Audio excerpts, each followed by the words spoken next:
दोस्तों आज की वीडियो में हम प्रश्नावली 3.5 में क्वेश्चन नंबर 1 को हम सॉल्व करेंगे।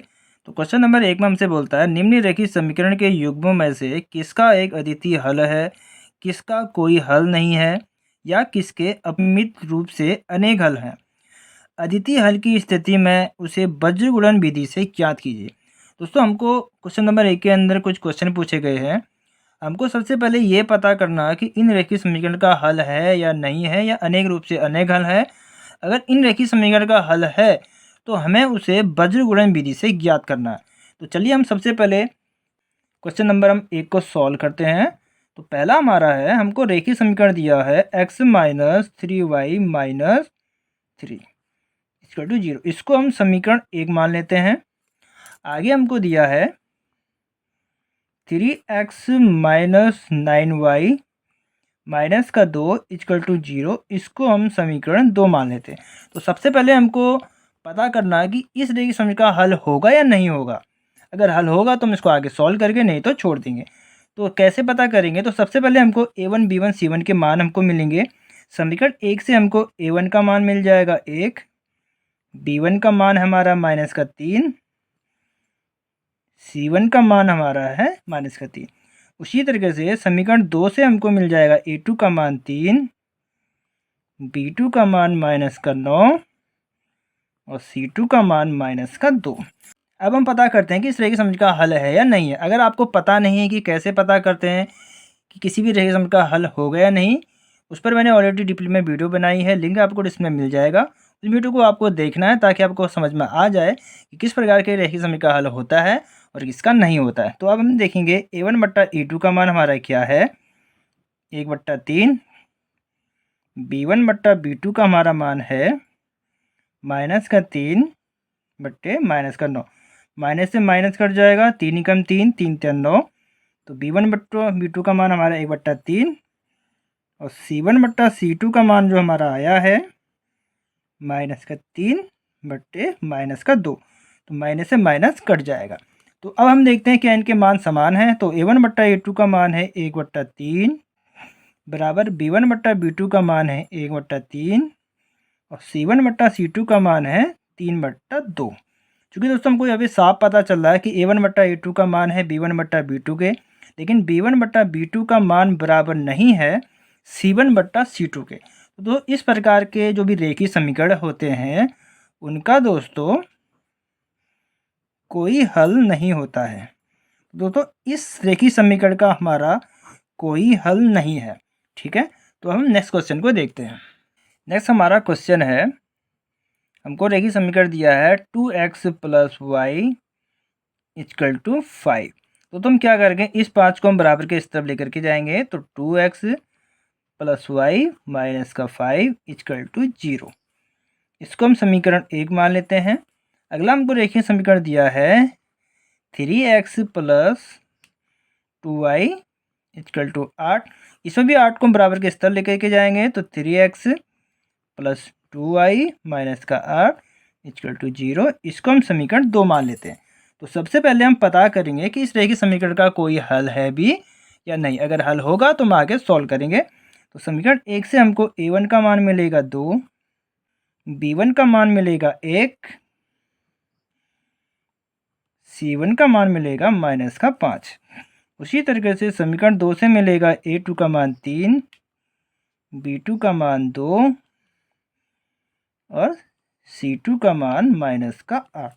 अब हम देखते हैं क्या इनके मान समान हैं। तो a1/a2 ये हमारा हो जाएगा 2/3, b1/b2 का मान हो जाएगा 1/2। तो दोस्तों हमारा यहीं से पता चल रहा है कि a1/a2 का जो मान है वह दोस्तों b1/b2 के बराबर नहीं है। तो इस प्रकार के जो रेखीय समीकरण होते हैं उनका दोस्तों एक हल निकल के आता है। तो दोस्तों इसका जो है एक हल होगा। तो अब हमको क्वेश्चन में हमसे पूछा गया अगर किसी रेखीय समीकरण का अद्वितीय हल है तो उसको वज्र गुणन विधि से सॉल्व करिए। तो दोस्तों अब हम इसको वज्र गुणन विधि से सॉल्व करेंगे। तो वज्र गुणन विधि का जो हमारा फॉर्मूला होता है वो होता है x/b1 c2 minus b2 c1 equal to y के बट्टे में C1 A2 minus C2 A1 equal to 1/में A1 B2 minus A2 B1 होता है। दोस्तों बज्र गुणन विधि का जो फॉर्मूला है उसको कैसे याद करना है उस पर मैंने ऑलरेडी डिप्लोमा में वीडियो बनाई है, उसको आपको देखना है। आपको इस तरीके से आप बड़े ही आसानी से आप बज्र गुणन विधि के सूत्र को याद कर सकते हैं। इसको आपको रटने की ज़रूरत नहीं है, मैंने काफ़ी आसान तरीका उस वीडियो में बताया हुआ है। ठीक है, तो अब हम क्या करेंगे दोस्तों, इसमें हम मान रख लेते हैं। हमारा B1 का हमारा मान है 1, C2 का मान है हमारा -8, माइनस का चिन्ह ब्रैकेट में, B2 का मान है 2 इंटू C1 का मान है -5 इक्वल टू y। C1 का मान है -5 इंटू A2 का मान है हमारा 3 माइनस ब्रैकेट C2 का मान है -8 इंटू A1 का मान है हमारा 2 ब्रैकेट क्लोज। 1/में A1 का मान है 2, B2 का मान है 2 माइनस A2 का मान है 3 इंटू और B1 का मान है हमारा 1। अब हम इनकी कैलकुलेशन करेंगे। माइनस का 8 हो जाएगा दोस्तों, आपस में गुणा हो जाएगा, 10 हो जाएगा दोस्तों, 5 दूनी 10, माइनस का हो जाएगा तो इस माइनस की इससे गुणा होगी तो माइनस माइनस प्लस हो जाएगा, तो प्लस का हमारा 10 हो जाएगा। 3 पंचे 15 माइनस का 15 दोस्तों, 8 दूनी 16 माइनस का होगा तो माइनस का गुणा इससे होगा तो माइनस माइनस प्लस 16 हो जाएगा इक्वल टू 1/में 2 दूनी 4 माइनस का 3। आगे हमारा क्या आएगा, x/2 बचेगा हमारा, यहाँ पे बचेगा हमारा 1 और यहाँ पर भी बचेगा हमारा 1।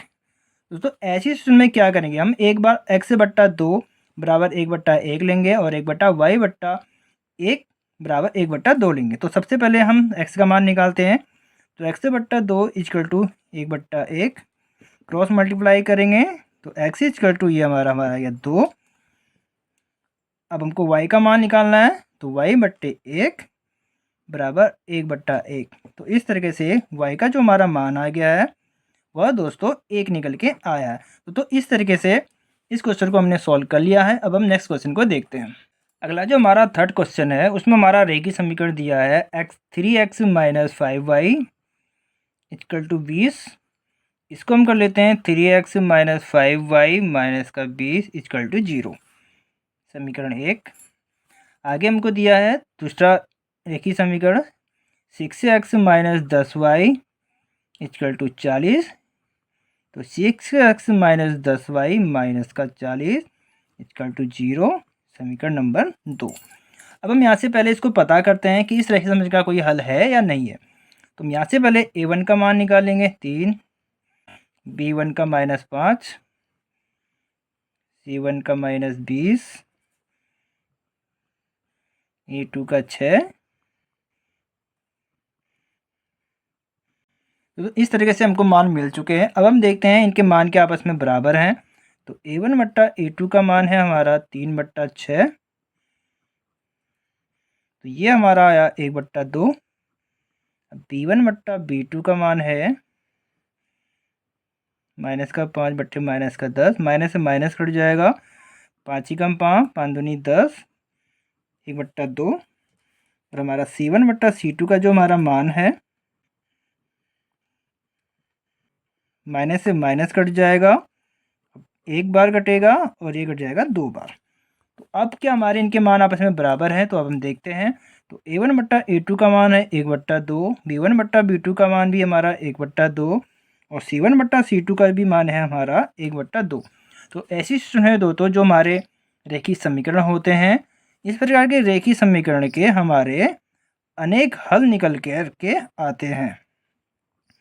दोस्तों हमको क्वेश्चन में हमसे कहा गया था अगर किसी रेखीय समीकरण का अद्वितीय हल है तो उसको हमको बज्र गुणन विधि से आगे सॉल्व करना है। क्योंकि दोस्तों इस रेखीय समीकरण के हमारे अनेक हल हैं तो हमको इसको यहीं पर ही सॉल्व करके हमको छोड़ देना। अगर हम इसका मान निकालने के लिए जाएंगे तो x और y के हमारे अनेक हल निकल करके आएंगे। तो दोस्तों लास्ट हमारा रह जाता है, उसको आपको इसी तरीके से सॉल्व करना है। अगर उस रेखीय समीकरण का अगर कोई हल है तो आपको बज्र गुणन विधि से सॉल्व करना है, अगर कोई हल नहीं है तो आपको वहीं पर ही स्टॉप करके छोड़ दे रहा है। तो आज की वीडियो में मैंने आपको 3 क्वेश्चन कराए हैं क्वेश्चन नंबर 1 के अंदर, और तीनों ही अलग-अलग प्रकार के मैंने क्वेश्चन सॉल्व करा के आपको बता दिए। तो आज की वीडियो में इतना ही, मिलते हैं नेक्स्ट वीडियो में।